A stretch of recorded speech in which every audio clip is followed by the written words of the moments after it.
aja. Bismillahirrahmanirrahim.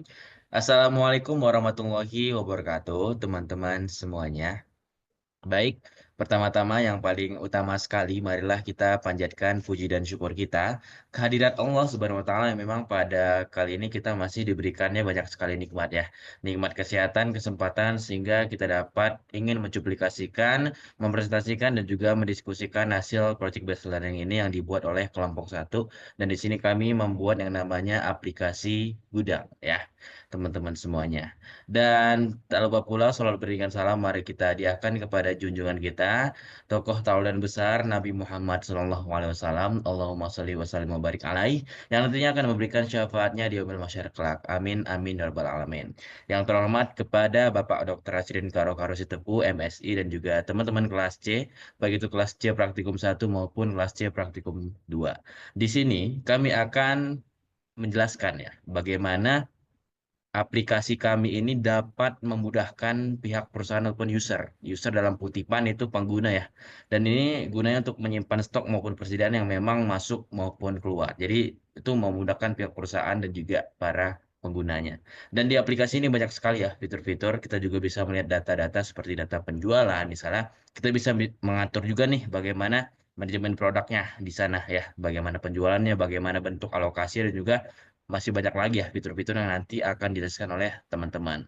Tapi sebelum menjelaskan fitur-fitur secara rinci, kami akan mengenalkan diri terlebih dahulu. Perkenalkan saya Ibnu Zikri dengan NIM belakang 194. Mungkin boleh rekan saya untuk memperkenalkan diri. Silahkan. Saya Alinggar Nugroho dengan NIM akhir 073.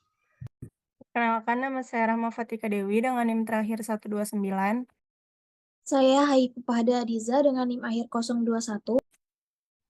Perkenalkan, nama saya Chandra Bakti dengan NIM akhir 023. Baik, terima kasih untuk teman-teman sudah memperkenalkan dirinya. Mungkin untuk tahap pertama ataupun fase pertama, mungkin boleh langsung dijelaskan oleh Alinggar ya. Dan kita akan langsung saja memasuki aplikasi gudangnya. Bagaimana? Langsung saja Alinggar. Baik, terima kasih atas kesempatannya. Baik, di sini saya akan masuk di aplikasinya. Yang pertama kali kita akan masuk ke dalam kantor pusat. Jadi di aplikasi kita itu terancang atau kita membuat tuh dua, sebagai pusat dan juga sebagai cabang. Nantinya itu akan berbeda pula fungsinya. Untuk pertama kali saya akan masuk ke dalam kantor pusatnya.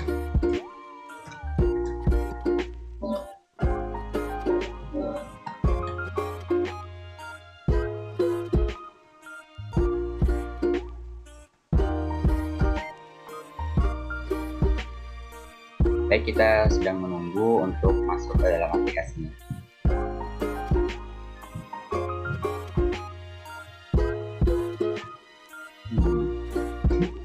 Bentar.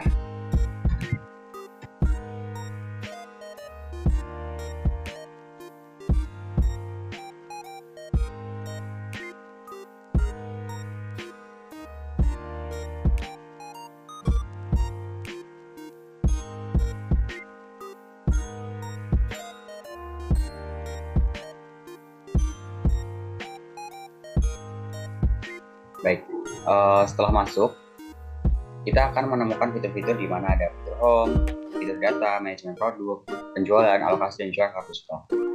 Nah, nanti akan dijelaskan masing-masing oleh rekan-rekan saya. Oke, untuk selanjutnya yang pertama itu adanya menu home. Nah, di menu home ini sendiri adalah ringkasan dari beberapa menu lainnya. Contohnya seperti adanya cabang, untuk ada menu cabang, menu produk, menu konsumen, dan juga penjualan. Nah, untuk penjualan ini sendiri itu terdiri dari penjualan per harian maupun per bulanan. Dan di situ juga tertera adanya waktu. Nah, tujuan untuk adanya waktu ini itu adalah untuk memantau proses transaksi yang terjadi di perusahaan itu sendiri, baik atas penjualannya.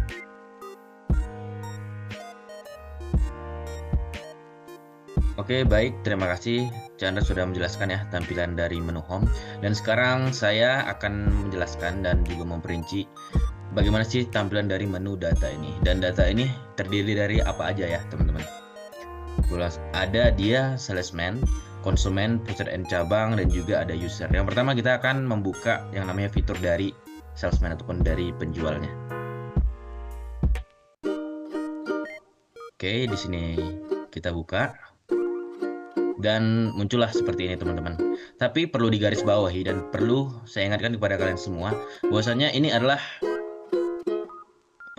ini adalah bentuk dari yang namanya CRUD ya. CRUD itu apa teman-teman? Jadi create, update, dan juga delete maupun read ya. Create itu untuk yang namanya kita bisa membuat nih apa sih nama perusahaannya ataupun dari cabangnya, dan juga read menu seperti pembacanya.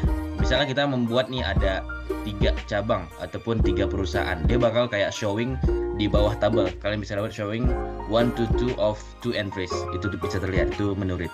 Kalau misalnya dia update itu bisa kita ke menu edit ataupun kalau dia dihapus. Tapi kita akan mencoba menu create dulu.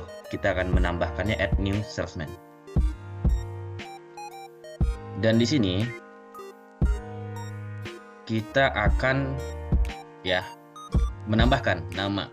Jadi di sini sesuai dengan kriterianya. Misalnya kita tampilkan nama Suryani dan nomor HP opsional ya, sesuai dengan nomor HP Suryani berarti.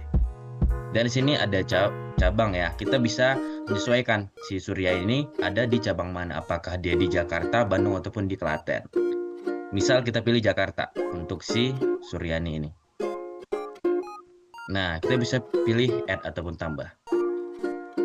Dan nanti dia akan muncul menu ataupun tampilan seperti sukses ataupun berhasil seperti itu.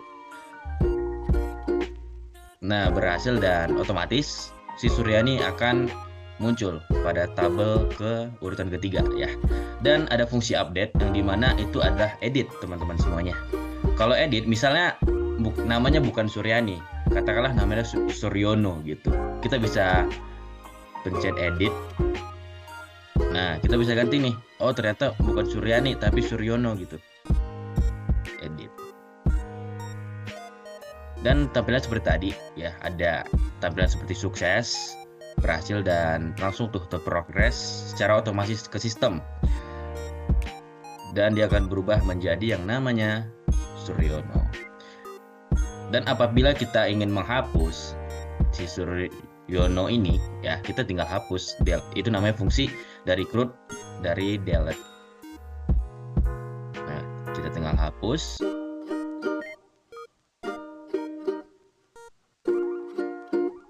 Dan perlu digarisbawahi teman-teman, kita harus juga cermat ketika memang itu dihapus, itu tidak bisa dikembalikan lagi. Ya dikembalikannya ya sebenarnya bisa, cuman ya harus kita menyesuaikan dengan data yang sudah tertera seperti itu. Nah, mungkin itu fungsi CRUD dari salesman. Dan selanjutnya ada yang fitur keduanya yang itu konsumen ya, berupa penggunanya. Nah, sebenarnya sama ya. Untuk penggunanya ini fitur-fiturnya seperti CRUD tadi, ada create, update, read, dan juga ada delete ya. Kalau misalnya kita mau menambahkan yang namanya pengguna baru, kita tinggal new konsumen. Nah, fitur sama seperti tadi teman-teman ya, fitur salesman. Nah, bedanya adalah kalau salesman tadi dia dia tanpa alamat dan juga kota ya. Kalau yang konsumen ini ataupun pengguna dia ada yang namanya alamat dan juga kotanya ya. Lebih diperinci karena kan memang kalau dari pengguna kan kita sebagai admin juga harus tahu nih mereka dari mana aja gitu, alamat dari mana, kotanya mana gitu, biar kita tahu gitu. Kalau cabang opsional ya teman-teman, kita bisa pilih misal Jakarta lah, Jakarta. Nah, kita bisa pilih create ataupun tambah ya. Dan sebenarnya tampilan dari fitur konsumen ini sama dengan fitur dari salesman tadi ya. Sukses dan sama kalau misalnya sudah terupdate ataupun read gitu, dia kayak showing 1 to 4 of 4 entries. Jadi dia bakal nambah tuh tabel satu lagi. Dan juga kalau misalnya edit, kita tinggal edit sesuai dengan kriteria, dan juga kalau misalnya mau kita hapus, tinggal hapus seperti itu, sama seperti tadi. And next kita akan beralih ke fitur selanjutnya.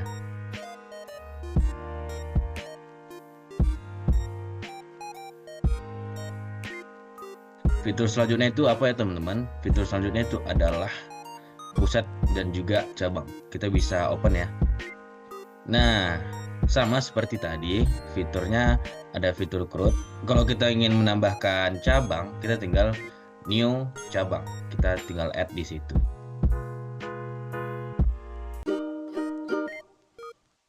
Oke, nama cabangnya kita bisa buat Jayakarta dengan kode cabang ya, sesuai dengan kriterianya Jaya1. Alamat sesuai dengan kriteria juga. Bisa kita tambahkan lagi. Dan sebenarnya sama ya fiturnya seperti yang sebelumnya. Ketika dia down berhasil, muncullah seperti ini. Mungkin kita next saja ya teman-teman. Langsung kepada user ataupun penggunanya.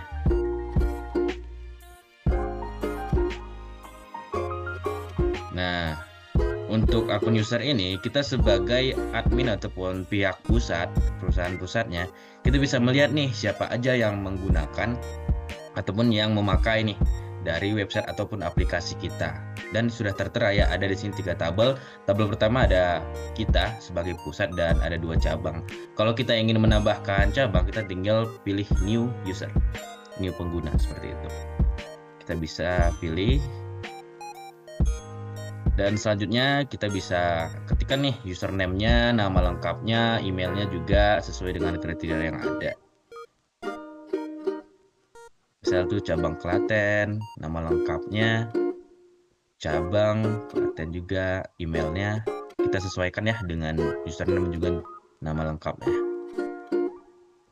Oke, dan di sini role sebenarnya ada 2 teman-teman, ada pusat dan juga ada cabang. Tapi karena kita sudah berada di akun pusat, kita hanya perlu menambahkan yang namanya cabang teman-teman, seperti itu.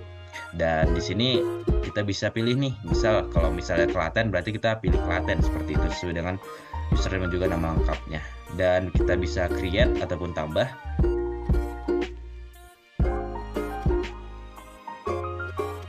Dan selanjutnya akan seperti ini. Ada terbaca ya teman-teman, read ya. Jadi 4 tabel seperti itu. Dia menambah ke bawah. Kalau edit kita tinggal edit ya, kalau misalnya ada kejanggalan atau kesalahan. Kalau hapus kita tinggal hapus sesuai dengan kriteria yang ada.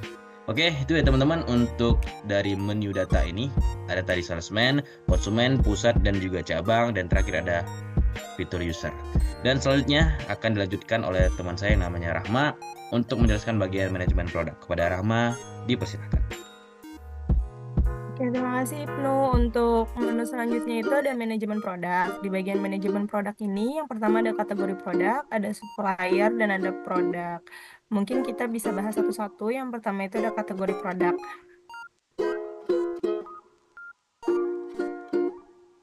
Untuk di kategori produk sendiri ini, nanti kita akan memasukkan beberapa kategori-kategori produk seperti elektronik dan peralatan rumah tangga yang sudah kita masukkan.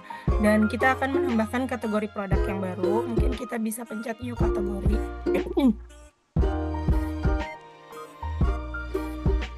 Nah, kita tinggal masukin aja kategori produk yang mau kita masukin. Yang pertama itu ada olahraga. Habis itu kita pencet tambah.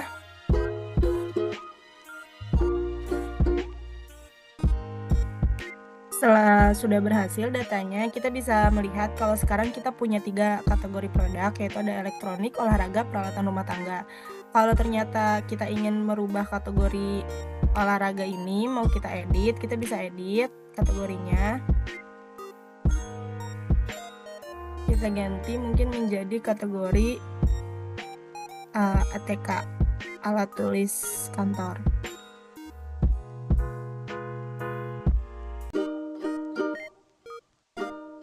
Setelah itu kita klik edit. Nah, kalau sudah berhasil, kita bisa melihat bahwasannya tadi kategori olahraga sudah beralih menjadi alat tulis kantor. Nah, sama seperti halnya tadi kayak yang di menu data, kalau misalkan mau dihapus kategorinya, itu bisa tinggal pencet hapus saja. Cuman sepertinya tidak perlu dihapus ya teman-teman, karena akan kita gunakan nantinya. Selanjutnya itu ada bagian supplier.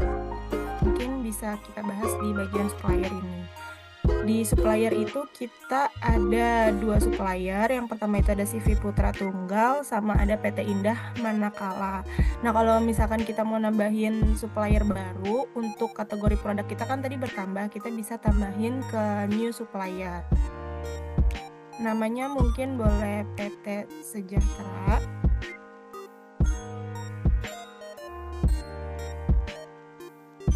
Lalu kita klik tambah.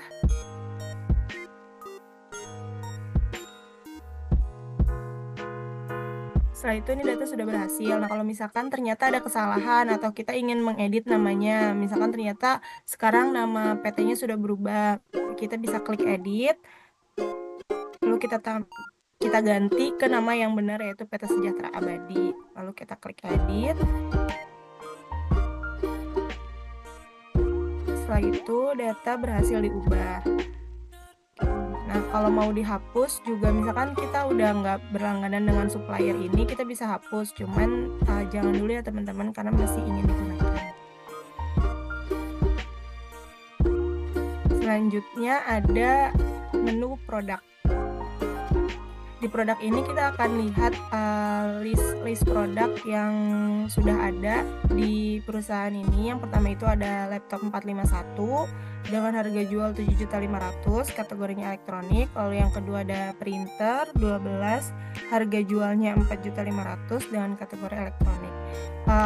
Kita bisa tambahin new product karena kita tadi ada kategori produk yang baru. Mungkin kode produknya bisa BK, buat TV ya. Oke, boleh. Televisi, suppliernya itu bisa dari mana aja bebas. Yang paling murah harga belinya, terus harga jualnya kita jual seharga 2 juta. Kategorinya itu TV masuk ke kategori elektronik ya teman-teman. Tinggal ditambah aja. Setelah itu data produknya akan masuk ke dalam database kita. Nah, kalau misalkan ternyata ada perubahan di harga jualnya nih, ternyata harga pembeliannya meningkat, kita bisa edit. Atau misalkan ternyata kita mau ganti supplier, mau ke supplier yang lain yang harga belinya jauh lebih murah, itu bisa di menu edit. Langsung kita edit.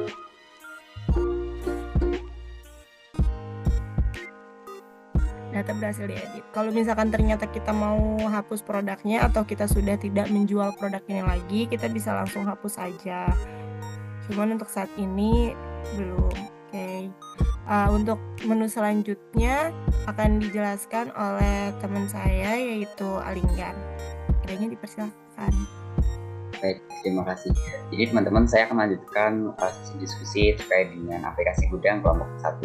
Nah, setelah manajemen produk dan juga data, setelah diisi, tadi kan menambahkan televisi dan juga menambahkan supplier baru. Nah, kita bisa mengalokasikan nih ke masing-masing cabang. Tadi kan ada produk baru, itu ada televisi. Nah, kita bisa menambahkan nih new alokasi ke semua cabang atau salah satu cabang saja. Nah, di sini ada menu new alokasi, kita masuk aja untuk menambahkan alokasi dari tadi yang TV. Nah, kita mau ke cabang mana nih? Ini terserah mau kemana. Kita asumsikan ke Bandung saja. Nah, tadi sudah ditambah produknya yaitu televisi di sebelumnya. Nah, kita bisa langsung menambahkan televisi. Nah, untuk kuantitas ini barang berapa banyak yang akan kita alokasikan ke masing-masing cabang. Seperti misalnya saya mau ke Bandung Raya dan televisi kuantitasnya 50. Nah, kita langsung saja ke pencet tambah. Nah, di sini sudah terlihat bahwa akan ada alokasi penambahan di Bandung Raya. Nah, untuk detailnya kita bisa klik nomor alokasi di sini. Tadi kan kita menambahkan tanggal 1 Desember di Bandung Raya. Itu langsung saja diklik ALK.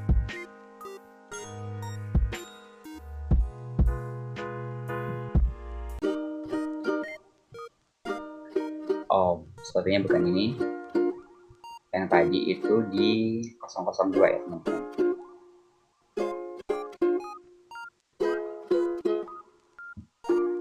Oke.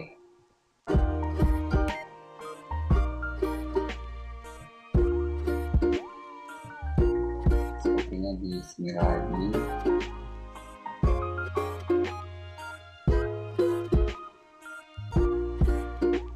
Oke. Tadi yang televisi tadi masuk ke nomor 2 ya teman-teman, di nomor RTR 002. Nah, di sini tadi yang kita input ada kode produk, ada nama produk, jumlah, dan juga aksi. Nah, di sini aksinya itu hanya edit karena kita itu kan sistemnya dirancang untuk konsistensi dan juga integritas data. Jadi kita hanya bisa mengedit banyak jumlah yang akan dialokasikan ke masing-masing cabang. Karena kita tidak benar-benar akan hapus, karena nanti akan berkaitan dengan data-data sebelumnya. Jika kita hapus, nanti akan menghapus juga produk-produk yang tadi sebelumnya ditambahkan, seperti itu. Jadi kita tambah, kita misalkan edit televisi. Kalau namanya produknya ini televisi, dan juga jumlahnya itu misalnya kita akan mengedit nih, ternyata ada kesalahan. Nah, kita bisa mengedit dengan cara klik edit saja, seperti itu. Nah, sudah berhasil ya teman-teman. Nah, yang sudah berhasil ini ada pemberitahuan bahwa data alokasi berhasil diedit, seperti itu. Nah, data alokasi yang tadi kita tambahkan itu masuk ke dalam kartu stok teman-teman, otomatis langsung terdata dalam kartu stok. Bisa dilihat pada tabel nomor 5 di sini. Di sini ada nama cabang Bandung L Raya, kode produknya tadi 15, nama program televisi, dan juga suppliernya itu kita secara abadi dengan stok akhir itu 75. Stok akhir di sini jumlah yang kita alokasikan tadi, seperti itu. Dan akan dilanjutkan kartu stok oleh rekan saya juga. Untuk selanjutnya, di kartu stok ini itu sendiri, setelah kita mengalokasikan stok ke beberapa cabang, jadi kartu stok ini itu berguna untuk kita menyesuaikan dan adanya pengurangan, karena pengurangan itu merupakan imbal balik dari adanya penjualan di cabang. Contohnya seperti ini, kita bisa ditambah stok awal,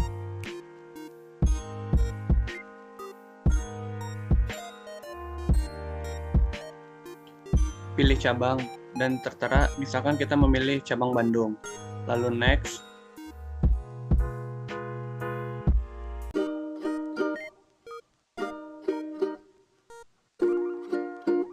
dan untuk produknya itu sendiri contohnya semisalnya tadi tuh elektronik ataupun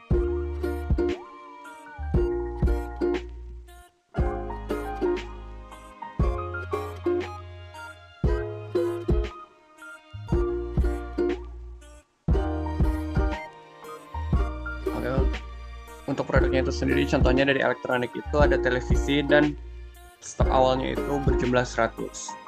Lalu simpan stok awal.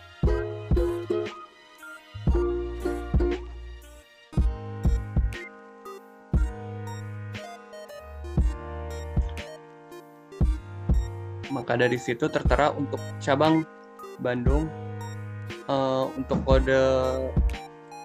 untuk kode produk TV 15, nama produk televisi dari PT Sejahtera Abadi senilai 100.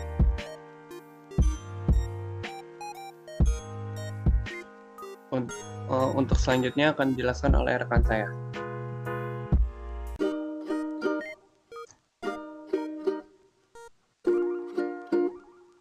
Oke, selanjutnya itu ada menu penjualan. Tapi menu penjualan ini hanya terdapat pada cabang karena pusat mengalokasikan produk-produknya tadi. Nah, di sini menu penjualan di pusat ini hanya tercantum nomor invoice-nya saja. Tapi untuk penambahan penjualan itu hanya terdapat pada cabang karena yang menjual barang itu adalah cabang. Nah, berikut nanti akan kita masuk ke dalam akun cabang. Dan penjualan nanti akan disampaikan oleh rekan saya, yaitu ada Haifa. Tapi sebelum itu kita akan masuk ke dalam akun cabang terlebih dahulu. Misalnya kita akan masuk ke dalam cabang Jakarta ya. Sebentar, kita akan melihat cabang Jakarta. Oke. Di sini kita tuliskan saja tadi yang sudah terlihat cabang Jakarta. Alamat emailnya itu cabangjakarta@gmail.com dengan kata sandinya.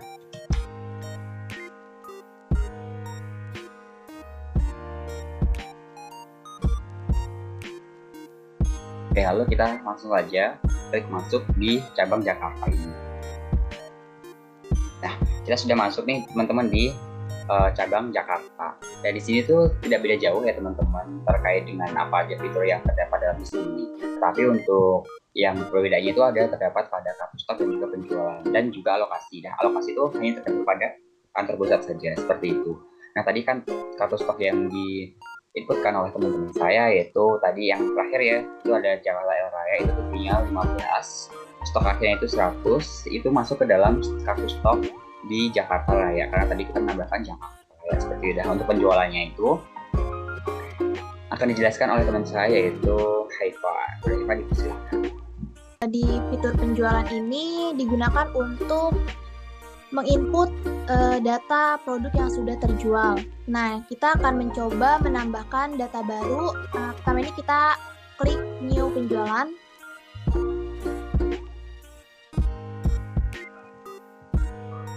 Kemudian kita input untuk konsumennya CV Palapa, kemudian salesman-nya. Selanjutnya untuk produknya kita masukkan sesuai dengan produk yang terjual. Kita masukkan televisi, kemudian untuk kuantitasnya 50. Nah, untuk diskon ini opsional ya. Jika produknya tersebut ada diskon kita masukkan, tapi kalau tidak ada tidak usah. Nah, terakhir kita klik tambah.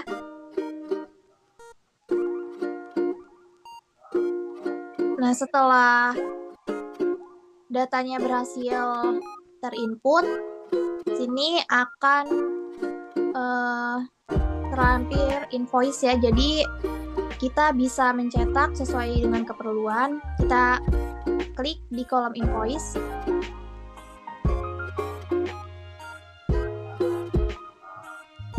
Sebelum mencetak, kita coba untuk menyimpan dokumennya terlebih dahulu.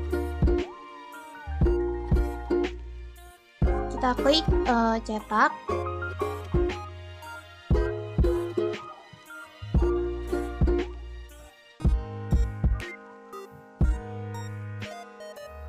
Untuk tujuannya tuh kita simpan dulu. Nah, setelah itu kita klik simpan. Jadi untuk invoice-nya ini akan disimpan di file pribadi kita.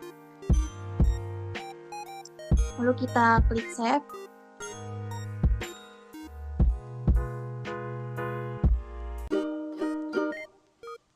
Nanti bila diperlukan invoice-nya bisa kita cetak yang telah disimpan. Nah, jadi di fitur penjualan ini kita bisa menggunakan 4 operasi dasar yaitu create, read, update, dan juga delete seperti yang sudah dijelaskan oleh rekan saya di awal tadi.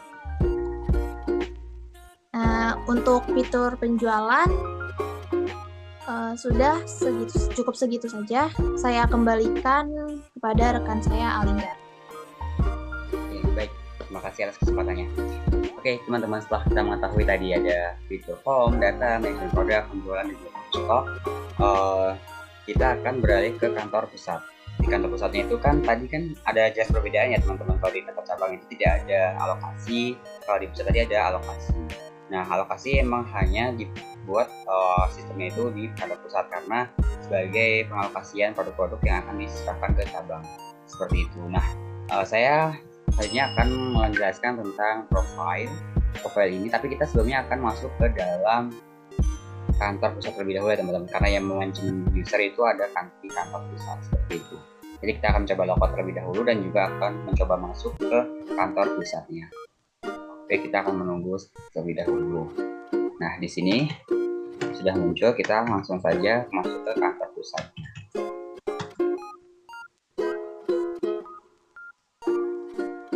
Nah, bila sudah, kita akan mencoba masuk ke kantor pusat.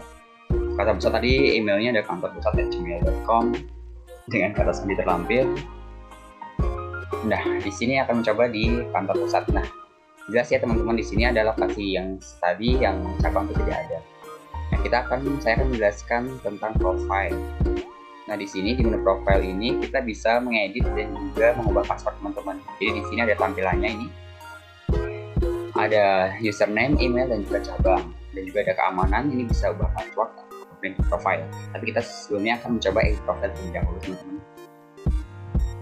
Nah, di edit profile di sini seperti biasa akan tampil yang tadi, yang username, nama lengkap dan juga email. Kita coba nama lengkapnya itu Pusat Jakarta editnya. Dan di upload file, di sini kita akan coba upload foto, apakah bisa atau tidak bisa.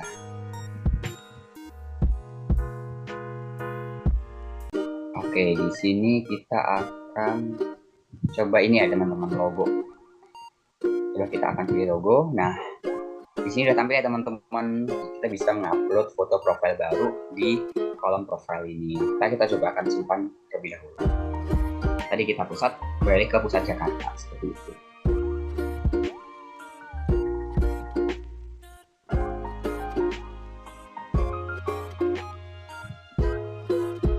Nah, oke teman-teman, di sini bisa ya teman-teman kita upload foto, kita akan merubah username dan juga nama itu bisa. Nah, di sini juga tampil teman-teman, tadi sebelumnya ada warna orang hitam, sekarang kita melihat ini logo IPB yang tadi kita sudah ubah seperti itu.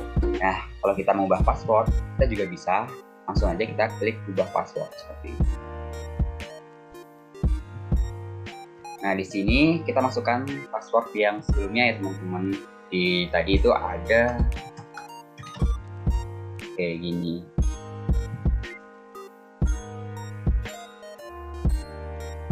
Kita akan merubah passwordnya.